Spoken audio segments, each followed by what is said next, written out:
వసంత పంచమి సందర్భంగా నిర్మల్ జిల్లా కలెక్టర్ అవినాష్ అభినవ్ తన కుటుంబ సభ్యులతో కలిసి బాసర జ్ఞాన సరస్వతి అమ్మవారిని దర్శించుకున్నారు. అమ్మవారి దర్శనానికి ముందు కలెక్టర్ తన కుమార్తెకు ఆలయ మండపంలో శాస్త్రోక్తంగా అక్షరాభ్యాస కార్యక్రమాన్ని నిర్వహించారు. అనంతరం జ్ఞాన సరస్వతి అమ్మవారిని దర్శించుకుని ప్రత్యేక పూజలు, అభిషేకాలు చేపట్టారు.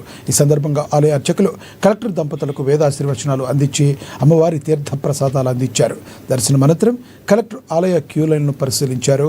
క్యూ లైన్లలో వేచి ఉన్న భక్తులతో నేరుగా మాట్లాడి దర్శన ఏర్పాట్లపై ఆరా తీశారు. ముఖ్యంగా చిన్నపిల్లలతో వచ్చే భక్తులకు పాలు, తాగునీరు సక్రమంగా అందుతున్నాయా లేదా అని అడిగి తెలుసుకున్నారు. ఎక్కడా కూడా అసౌకర్యం కలగకుండా చూడాలని అధికారులను ఆదేశించారు.